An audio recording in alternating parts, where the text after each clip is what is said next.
me pareció que el mejor título que podía presentaros para el mensaje de hoy tiene que ver con ese de ya no se escondió más. Hay muchas veces que nos escondemos porque hay situaciones que nos dan vergüenza, hay situaciones que nos dan temor, hay situaciones en la vida en las que nos dan pavor que alguien reconozca o sepa que algo soy o que algo hago, y a veces preferimos tenerlo en tranquilidad para nosotros, pero de repente sucede algo que hace que todo se ponga a la luz, o que nosotros valientemente pues digamos, oye, que esto es de esta manera y esto es así, ¿verdad? ¿Quién se atrevería en un ambiente hostil, entre comillas, ¿no? Pero si todas las personas que están en un lugar determinado, por ejemplo, fueran del Fútbol Club Barcelona, si alguien dijera que es del Real Madrid, pues sería un ambiente hostil, ¿no? Pero hay algunos que a lo mejor se lo tiene callado, ¿verdad? Y bueno, yo me acuerdo una vez que fuimos a ver un partido de fútbol con mi hermano y un hermano con mi hermano y con un hermano de la iglesia. Fuimos a ver un partido de fútbol y estábamos en campo contrario. Y me acuerdo que estando allí, el equipo nuestro, de la Unión Deportiva Las Palmas, marcó un gol. Y entonces yo le agarré así la pierna a mi hermano y digo, estate quieto ahí. Estate quieto ahí, que estamos aquí en territorio hostil. Y entonces, claro, mi hermano gritó gol y yo, estate quieto ahí. Y yo hice para abajo así, en vez de estirarme y decir gol, yo hice para abajo. Dice, gol, gol. Porque a veces nos queremos esconder porque nos sentimos que estamos en un ambiente en el que lo que sucede a nuestro alrededor puede ser peligroso para nosotros. También a mi madre le pasó una vez que, sabéis que en el fútbol, me acabo de acordar ahora, sabéis que en fútbol siempre hay una rivalidad en los equipos de mi tierra, en el Club Deportivo Tenerife y la Unión Deportiva Las Palmas. Entonces mi madre y mi padre fueron a ver un partido en el campo del Tenerife, osados ellos, y se fueron allí a ver el partido. Claro, mi madre estaba sentada allí en la grada, calladita la boca. Claro, marcó el Tenerife y ella se quedó sentada, calladita y tal, como pero cuando marcó Las Palmas se levantó y gritó gol. Y claro, la gente que estaba allí alrededor, que eran del Club Deportivo Tenerife, dice, qué calladito te lo tenías, qué calladito te lo tenías. Y al final esa es la historia, ¿no? La historia es que tenemos que a veces en determinados momentos de la vida coger valor y decir, pues esto, ¿no? A veces tenemos que coger valor y un día te tocará, cuando te enamores de una chica, ¿verdad? Tendrás que coger valor para decir, oye, que yo estoy enamorado de ti, ¿vale? Entonces tendrás que coger valor un día y te tendrás que acercar a tu jefe y decirle, me tienes que subir el salario. Esto no sé si ha hecho mucha gracia o no, pero Pero el personaje o la persona de la que hoy vamos a hablar en la predicación decidió que ya no se iba a esconder más. Y vamos a leerlo en el Evangelio de Marcos, capítulo 15. Ábrelo tu Biblia conmigo, por favor. Es la última porción del Evangelio, del capítulo 15, perdón. Nos quedan 2 predicaciones más en el Evangelio de Marcos, pero es cuando Jesús es sepultado. Hay cosas que vamos a ver en cuanto a Jesús, pero hay un personaje aquí que vamos a intentar sacar una enseñanza de lo que él vivió para nosotros como iglesia. Vamos a leer el pasaje que está en Marcos capítulo 15, versículos 42 al 47. No hay en la pantalla, así que tienes que seguirlo en tu Biblia, ¿vale? Dice la palabra del Señor: cuando ya atardecía, siendo el día de la preparación, es decir, la víspera del sábado, llegó José de Arimatea, miembro ilustre del colegio, quien también esperaba el reino de Dios, y entró osadamente a Pilato y le pidió el cuerpo de Jesús. Pilato se sorprendió de que ya hubiera muerto, y llamando al centurión le preguntó si ya había muerto. Una vez informado por el centurión, concedió el cuerpo a José, y comprando una sábana y bajándolo de la cruz, José lo envolvió en la sábana y lo puso en un sepulcro que había sido cavado en una peña. Luego hizo rodar una piedra a la entrada del sepulcro. María Magdalena y María, la madre de José, miraban donde lo ponían. ¿Oramos? Padre, gracias por tu palabra.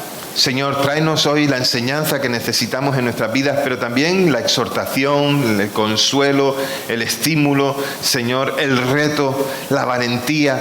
Tráenos a nuestras vidas, Señor, la manera en que podemos honrarte, adorarte, servirte mejor. Y también, Señor, trae hoy aquí, en medio de nosotros, convencimiento de pecado, de justicia y de juicio, con el deseo de que al menos alguien, Señor, que aún no ha abierto su corazón a ti, que pueda recibirte como Señor y Salvador. Te lo pedimos en el nombre de Jesús. Amén y amén. Ya vimos que Jesús fue crucificado, vimos cómo fue crucificado, cómo murió en aquella cruz, cómo exclamó, consumado es, cómo exclamó cómo ya dijo que Él entregaba el Espíritu, cómo pidió que el Padre perdonara a todos aquellos que no sabían lo que hacían, cómo recomendó algunas cosas a sus discípulos antes de morir, cómo estaba solo antes de morir. Pero cuando Jesús murió, que eran aproximadamente las 3 de la tarde, y se acercaba el tiempo de la preparación, el tiempo de la preparación para el día del Sabbat, pero también porque la Pascua ya estaba allí, estaban celebrando la Pascua. Para que entendamos un poco, el día judío empieza a las 6 de la tarde. Ahí es donde empieza el día. Empieza con las 6 de la tarde hasta las 6 de la tarde del día siguiente. Entonces Jesús murió a las 3 de la tarde y era necesario de que Él fuera sepultado, enterrado antes de las 6, porque en el día del sábado no se podía hacer nada. No se podía llevar a cabo ningún trabajo, no se podía hacer nada. Entonces, los cuerpos de los condenados a muerte en crucifixión no se enterraban, la mayoría de ellos, porque nadie los reclamaba.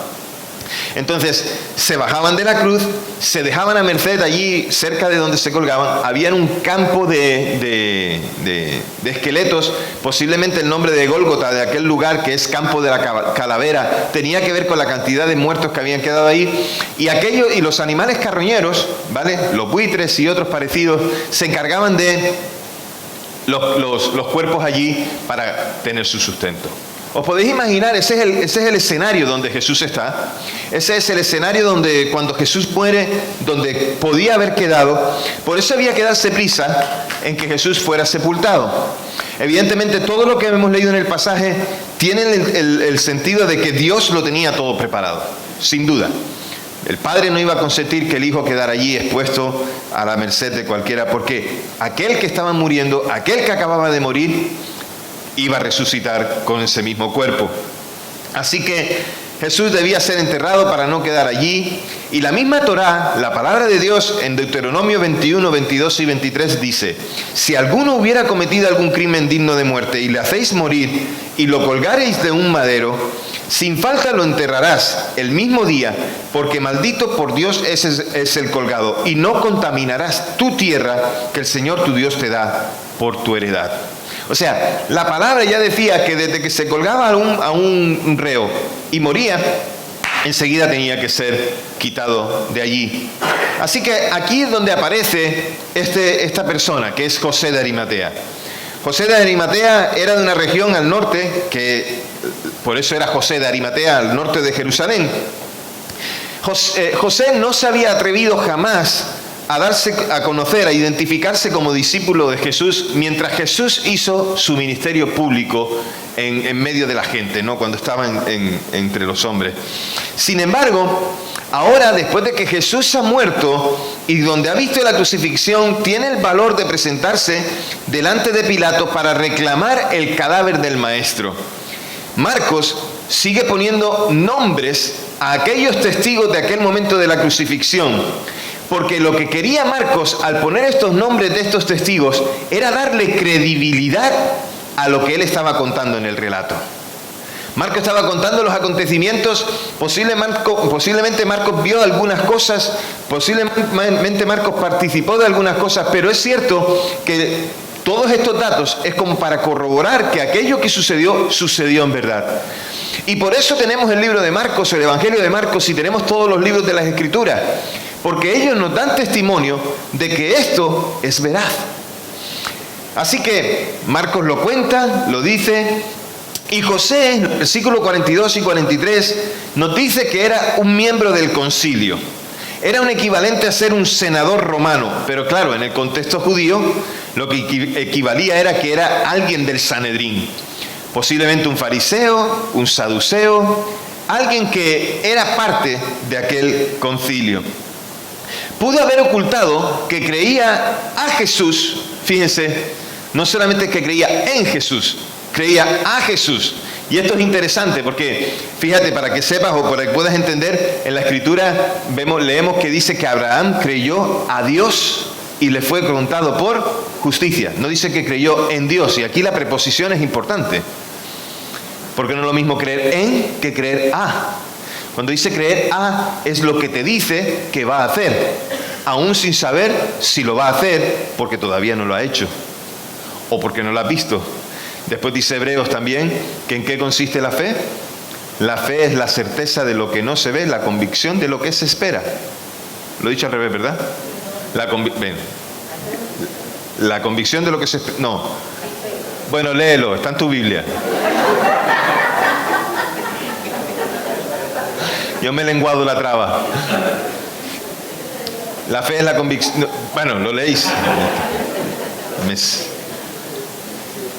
Entonces, es interesante que él se había ocultado todo este tiempo, pero ahora dice creer, no pudo haber ocultado que creía a Jesús por temor a todos los que eran parte del Sanedrín y que perseguían de manera beligerante a Jesús. Perseguían a Jesús, querían matar a Jesús, y claro, en medio de ese ambiente tan hostil, de guerra, de conflicto, de asesinato, de mentiras, de planes hundiéndolos ahí en secreto, pues estaba este hombre, José de Arimatea, que a lo mejor él prefería estar escondido, así como el gato detrás de la valla. Escondido mirando todo, tal vez sin darse a conocer, aunque a veces las acciones, las conversaciones, las frases podrían dejar de entender de que José era un poquito rarito, de que José estaba cambiando y que se estaba dejando convencer como otros se habían dejado convencer. Por ejemplo, Nicodemo. Nicodemo era un seguidor de Jesús. Al principio también yendo en lo oscuro, yendo también de noche a Jesús. ¿Para qué? Para saber si él era el Mesías que había de venir. Así que ahí estaban. Y Marcos dice acerca de este José de Arimatea que era alguien que esperaba el reino de Dios. Y este detalle es muy importante porque nos dice cosas acerca de José de Arimatea. Cuando dice que era alguien que esperaba el reino de Dios, es que era temeroso de Dios. De hecho, si estaba en el Sanedrín es porque posiblemente era conocedor de la ley. Entonces, también esa era otra de las características de José, que posiblemente guardaba la ley, que cumplía los mandamientos, que lo obedecía. Y otra cosa que también hace alguien que espera el reino de Dios es la venida del Mesías. Había una promesa en las Escrituras de acerca de la venida de un Mesías a rescatar a su pueblo, y él era alguien que dentro de ese temor al Señor, él esperaba la venida de ese Mesías. Así que damos por entendido que él entonces era alguien que simpatizaba con Jesús, que le gustaba escuchar a Jesús, que le gustaba estar donde él estaba y escuchar lo que hacía y ver lo que haría y también oír lo que contaba. Así que allí estaba. No hay ninguna referencia a los evangelios ni en ninguna otra parte del texto del Nuevo Testamento que dijera ni una sola palabra José de Arimatea a favor de Jesús en ningún momento, o que interviniera a su favor. No hay ningún momento en el que viéramos a José de Arimatea sino solamente en el momento de la crucifixión. José le prestó a Jesús una tumba después de muerto, pero guardó silencio cuando Jesús estaba vivo. Es una de las tragedias más corrientes en nuestra sociedad, que guardamos las coronas de flores y los elogios para los muertos, cuando habría sido mejor darle las flores y las palabras cuando estaban vivos. ¿Amas a la gente?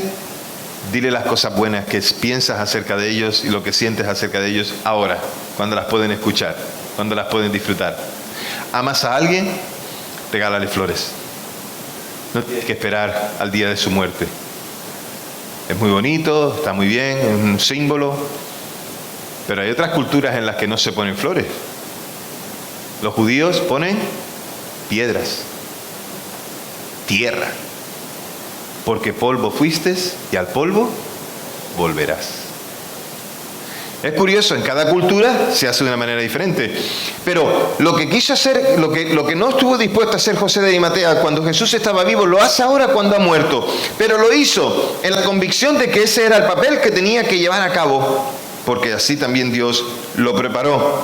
Puede que José hubiera contado todo lo que sucedió en el juicio con Jesús delante del Sanedrín, cuando dejó de esconder su fe y cuando reconoció que Jesús era el Señor, le contó a los discípulos, porque los discípulos no estaban presentes en aquel juicio. Alguien tenía que haber contado qué pasó allí.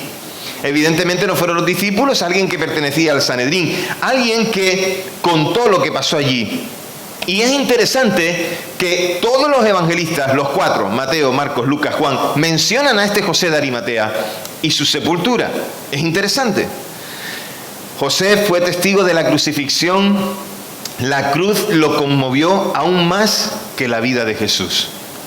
Delante de aquella cruz, y cuando exclamó consumado es, y cuando dijo todo lo que dijo y todo lo que sufrió y padeció y no abrió su boca, José fue conmovido por todo eso. Con Jesús vivo, José sintió hacia él atracción, pero se comprometió con él cuando lo vio morir. Se le quebró el corazón de amor y no dejó que ningún temor le impidiera darse a conocer como amigo de Jesús, cuando hasta los discípulos se habían escondido en aquel momento de la crucifixión. José de Arimatea toma la decisión de sacar su vida del anonimato para tener un protagonismo dando a conocer su fe en Jesús. Primero fue el centurión, cuando vio la cruz y vio a Jesús, él dijo: verdaderamente este es el Hijo de Dios. Y ahora es José de Arimatea. Jesús dijo que cuando él fuera levantado de la tierra, atraería así a todos los hombres. Y es cierto que al ver la cruz, muchos hombres han caído rendidos a los pies del Señor. Cuando has visto el sacrificio de Jesús, han quedado prendados del amor de Jesús. José es entonces un personaje interesante, y tal vez, como hemos dicho de Pedro en otras ocasiones, cuando hablamos de la debilidad de Pedro, debemos revisar cómo nosotros enjuiciamos a José de Arimatea o a Pedro acerca de si eran discípulos secretos, o si negaron a Jesús, o si hicieron esto o hicieron lo otro. Porque muchos de nosotros nos podríamos identificar con estos dos personajes o con cualquier otro de la Biblia. Muchos de nosotros también tenemos esas mismas debilidades. Es muy fácil señalar, es muy fácil acusar, es muy fácil ver el fallo en el otro, pero es tan difícil ver el nuestro, hasta que cuando nos ponemos delante del espejo real, que es Jesucristo, entonces quedamos en evidencia. Cuando el espejo es el otro, seguimos encontrando fallos, pero cuando el espejo es Cristo, los fallos los tenemos nosotros. Así que aquel hombre ya no se escondió más. José se dirigió a Pilato para pedirle el cadáver. Y los crucificados tardaban días en morir. Y Pilato incluso se sorprendió, nos dice el texto en el versículo 44 y 45, que se sorprendió de que hubieran muerto en tan solo 6 horas, que hubieran muerto tan rápido desde que fue crucificado. Así que le pregunta al centurión, el centurión le informa: sí, ha fallecido. Y entonces el coraje de José de Arimatea el coraje que no tuvo antes para identificarse como seguidor de Jesús, lo tiene ahora. Ahora ya no se esconde más. Ahora dice: yo soy el seguidor de Jesús, dame el cadáver, dame el cuerpo de Jesús para que pueda enterrarlo. Ni Mateo ni Lucas, es interesante, nos dan información acerca de estos dos versículos, 44 y 45. La mayoría de las versiones emplean la palabra cuerpo ahí, como que pidió el cuerpo. Pero el griego original usa el término que significa cadáver. Es interesante, porque en el versículo 43 aparece la palabra soma, que es cuerpo. Y esto es lo que hace José de Arimatea, le pide a Pilato el cuerpo. Pero en el 45 nos dice que es una voz diferente, que es heptoma, que quiere decir cadáver. Y esto es lo que el gobernador romano le entrega a José. Interesante que Marcos escribe las palabras diferentes y en el sonido también diferente. Y es importante que recordemos esto, porque lo que Marcos quiere transmitir es que en realidad Jesús había muerto. Marcos está trayendo una convicción: Jesús murió. No es que estaba allí medio groggy y los discípulos aprovecharon y diciendo: bueno, ahora que está medio groggy, y después le hacemos la reanimación ¿cómo es esto? Cardiorrespiratoria, y lo recuperamos. No, le curamos las heridas. No, lo que Marcos estaba certificando, como si fuera un juez que va a un lugar donde muere alguien, ¿a qué? A testar, a traer, como si fuera un notario, a certificar que lo que allí estaba ocurriendo así era. Marcos está dejando claro que aquello que le iban a entregar a José de Arimatea, que le entregaron a José de Arimatea, era el cadáver de Jesús. Jesús muerto. Literalmente, En el versículo 46, que habla que fue envuelto en una sábana, nos dice que el tejido empleado para envolver el cadáver de Jesús era una sindona. Es un lienzo fino que proviene desde la India, de una extraordinaria calidad. O sea, se gastaron dinero en envolver a Jesús en aquella sábana.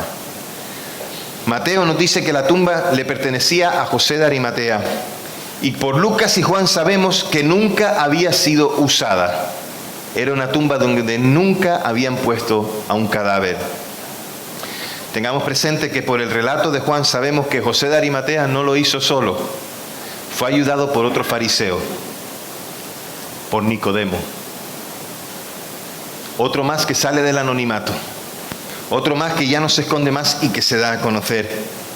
Y también sabemos por Juan que aquella tumba se encontraba cerca del jardín, en un jardín cerca del Calvario, cerca de aquel lugar donde fue crucificado. Este testimonio o esto que nosotros vemos ahora acerca de José de Arimatea, ¿cómo nosotros lo podemos aplicar a nuestra vida? Iglesia, nosotros estamos necesitados de discípulos de Jesús que ya no se escondan más. Necesitamos discípulos de Jesús que abiertamente hablen de su fe.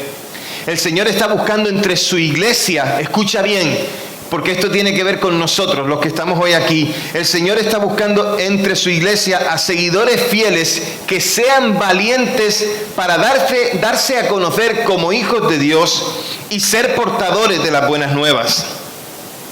Está buscando entre nosotros a los que están escondidos todavía detrás de unas tablas sin darse a conocer. Tal vez porque se avergüenzan por su propia vida, en la vida en la que vive, llena de pasiones, en los pecados de aquellos de los cuales fuimos rescatados todavía, viviendo en esas pasiones y viviendo deliberadamente en el desorden, sin tener intimidad con Dios. A lo mejor nos callamos por eso, o a lo mejor nos callamos por no sufrir las consecuencias de no decir o no querer decir que soy un hijo de Dios, que confío en Dios, que creo en su palabra, y que su palabra para mí es importante, y que es importante lo que me habla acerca de la vida eterna, y que es importante lo que vivo con ella, y que transforma no solamente mi futuro yendo a la eternidad con Dios, sino que también transforma mi presente, mejorando lo que soy, lo que tengo, mejorando mis relaciones personales, mejorando mis relaciones con los que están alrededor, porque Cristo hace nuevas todas las cosas. Dios está buscando entre su iglesia a esos valientes que ya no se escondan más. Estoy seguro que Jesús sigue atrayendo a muchos en este tiempo. Y sigue atrayéndolos porque lo hizo durante su vida en la tierra, durante su encarnación, pero hasta ahora también son muchos los que no se enfrentan a la cruz y no se dan cuenta del valor de aquella acción. Jesús murió en la cruz para perdonar nuestros pecados, y todo el que se planta delante de esa cruz y entiende aquel sacrificio y entiende el amor derramado, no se puede quedar de brazos cruzados. Tiene que tomar una decisión. Y tal vez hoy eres tú uno de esos que estás ahí delante de la cruz y te das cuenta de que tienes pecado, de que estás separado de Dios, de que necesitas reconocer que ese sacrificio es para perdonarte. La crucifixión de Jesús es mucho más que una escena cruel. Sí es verdad que está llena de crueldad, pero la crucifixión de Jesús, más allá de ser un acto de crueldad, es un acto de amor, es un acto de perdón. Y por cierto, el más grande de todos. Nunca la humanidad vio semejante amor.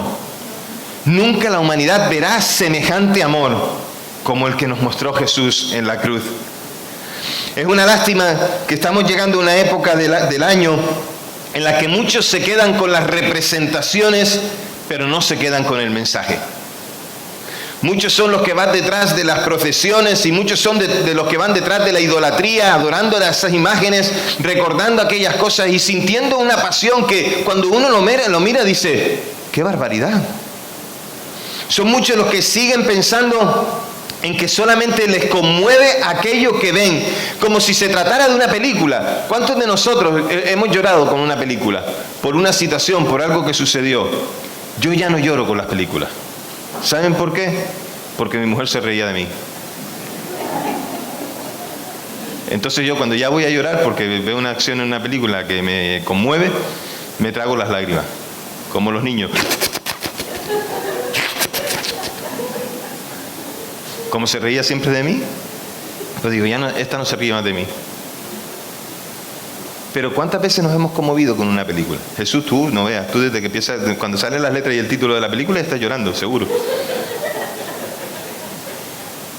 El caso es que algunos miran esas representaciones como si fuera algo que solamente lo miran desde una perspectiva de una representación, que realmente no pueden comprender lo que significa aquella cruz, lo que significa ese amor. Me asombra la pasión con la que hacen culto a la idolatría los hombres y las mujeres en este mundo, haciendo que aquel sacrificio parezca que es algo insuficiente, que es algo innecesario, porque se sigue pensando en los méritos propios para alcanzar la salvación de Dios. Tengo que sufrir yo, tengo que esforzarme yo, tengo que hacerlo yo. Déjame decirte, ya lo hizo todo Jesús. Ya no tenemos que hacer nosotros nada más. No vamos a alcanzar la salvación por nuestros hechos, sino por la gracia de Dios. Es por la fe, no por obras, para que nadie pueda decir, es que lo conseguí, ya vencí, me esforcé. No, lo hizo Jesús por nosotros. La verdadera pasión es la de Jesús, no la de los hombres. Lo nuestro es solo una respuesta a esa pasión y a ese amor. Respondemos al amor de Dios diciéndole, te seguiré. Como lo hizo José de Arimatea, como lo hizo Nicodemo, como lo hizo Pedro o Juan, como lo hicieron aquellas mujeres que eran testigos de aquellas cosas, que fueron fieles, que estuvieron allí, que no pudieron embalsamar el cuerpo de su Señor, pero que lo siguieron hasta el final, con el fin de que el primer día que se pudiera, después del sábado, a primera hora de la mañana, ir a aquella tumba para embalsamar a Jesús, que no lo habían podido hacer. Cuando llegaron a aquella tumba había resucitado. Es necesario que la humanidad reconozca su culpabilidad ante el pecado, que se arrepienta de sus pecados y que pida perdón por esos pecados. Es necesario que la humanidad, que nosotros, si hoy aquí todavía no le hemos entregado nuestro corazón a Jesús, que nos demos cuenta de que estamos separados de Dios por culpa de nuestra maldad, de nuestro pecado, y necesitamos una reconciliación con Dios. Y para eso envió Dios a su Hijo Jesucristo, para reconciliar al hombre con Dios.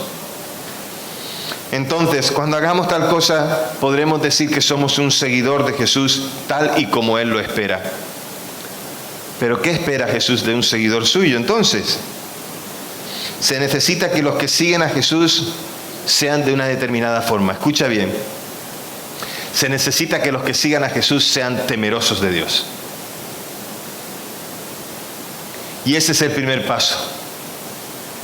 Ser un temeroso de Dios, como algunos que conozco que siempre, antes de conocerle, siempre tenían esa inclinación a buscar del Señor, a orar al Señor, a pedirle su dirección al Señor, y que cuando realmente se enfrentaron a aquella cruz, entendieron que debían ser un seguidor de Jesús. Se necesita que haya gente que sea temeroso de Dios, que reconozcan que Dios es real, que sean conscientes de su existencia, que sean conscientes de su dependencia, que tengan temor porque hay alguien que esté por encima de nosotros. Necesitamos que el que dice que siga a Jesús, que realmente haya sido primero un temeroso de Dios. En base a que seas un temeroso de Dios, lo que se espera de un seguidor de Jesús es que sea alguien que guarde la palabra. Y eso significa que tenga conocimiento de ella, que se acerque a ella, que la lea, que la estudie, que la memorice, que la recite, que la cuente, que la diga. Y sobre todo también que sea obediente a esa palabra a la cual se acerca. La misma Biblia nos dice, no seáis tan solo oidores, sino hacedores de la palabra. Se espera que un seguidor de Jesús sea así, que guarde la palabra. Se espera que un seguidor de Jesús sea alguien que anhele y espere la segunda venida. Jesús murió, fue sepultado, resucitó al tercer día y después de 40 días entre los discípulos ascendió a los cielos y está a la diestra del Padre. Y un día va a volver a por su iglesia. Y mientras esperamos ese día de la vuelta del Señor, esperando esa segunda venida, lo que Dios espera de sus hijos es que guarden sus vidas sin mancha. Se espera de un seguidor de Jesús que guarde su vida sin mancha, que esté preparándose para el día del encuentro, que no considere que el día de la segunda venida tarda, sino que puede ser hoy, en este momento, cuando el Señor venga y se manifieste. ¿Tendremos nuestras vidas preparadas? ¿Seremos como aquellas viudas, como aquellas vírgenes que estaban preparadas con sus lámparas, o estaremos desprovistos? El Señor espera que aquellos que dicen que le siguen guarden sus vidas. Se espera que alguien que dice que siga al Señor, que diga una palabra a favor de Jesús. Dicho de otra manera, que defienda la causa. Que cuando alguien habla negativamente de Jesús, que hable positivamente acerca de Él. No que se enfrasque en discusiones de religión, pero sí que proclame la salvación en Dios. Se espera que alguien diga una palabra a favor de Jesús. Que cuando hay una situación en la que algo se desprecia acerca de Dios, o algo se desprecia acerca de la vida, o acerca de cualquier cosa que el Dios nos da como instrucción, que por favor que esa persona defienda la causa defendiendo el nombre de Jesús, haciendo valer la salvación de Dios. Se espera que alguien que siga a Jesús haga eso mismo. Se espera que alguien que siga a Jesús tenga coraje, que sea valiente, que no se calle, que no se esconda, que no se quede detrás de unas tablillas o que vaya para otro lado haciendo la vista gorda. Se espera que alguien que siga a Jesús sea alguien con coraje para proclamar la salvación de Dios, para proclamar que Jesús está vivo, para proclamar que sigue perdonando pecados y que la religión no es un invento de los hombres, más que conocemos al Dios que ama a los hombres. Es necesario que los que siguen a Jesús quieran servirle, como lo hicieron aquellas mujeres, como lo hizo este hombre José, como lo hicieron los discípulos. Es necesario que quieran servir al Maestro y que lo entreguen todo por servirle a Él. Apasionados por Él, dedicar todas nuestras vidas a honrar lo que Él es y lo que ha hecho por nosotros. Se requiere esto de los que dicen seguir a Jesús. Hoy se requiere que muchos de nosotros salgamos de nuestro escondite y que proclamemos la salvación de Dios. Que no nos avergoncemos, sino que le digamos al Señor: Señor, yo soy tu Hijo, por lo tanto el mundo debe conocer quién eres tú, como yo te he conocido. Puede que el lugar donde nos escondemos sean estas 4 paredes. Aquí somos cristianos y en la calle no lo sé. Puede que aquí somos ese lugar donde nos escondamos, o nuestra casa, o nuestro propio interior, nuestra vida, lo que somos. Pero el Señor está buscando esos valientes. Así que hoy la invitación es clara. Deja tu anonimato y reconoce que eres un seguidor de Jesús. Deja el anonimato. Si hoy estás aquí viendo la cruz de Cristo, dándote cuenta de todo ese sacrificio, si puedes ver que Él ocupa tu lugar, el lugar que nos correspondía a nosotros, que te correspondía a ti y a mí, Él lo ocupa por nosotros. El castigo por nuestro pecado lo recibe Él y carga en Él todos los pecados de la humanidad, y eso incluye los tuyos y los míos. Si hoy, mirándote delante de esa cruz, reconoces que eres pecador y te dices: Jesús, yo quiero ser hoy tu seguidor, yo quiero ser hoy tu hijo, yo te seguiré todos los días de mi vida. Si aún no le has abierto tu corazón a Jesús para aceptarle, acéptale hoy en tu corazón y dile: Jesús, te necesito. Si hay alguno hoy aquí que le dice a Jesús: Jesús, entra en mi vida, donde estás, levanta tu mano y dile abiertamente al Señor: Señor, te necesito.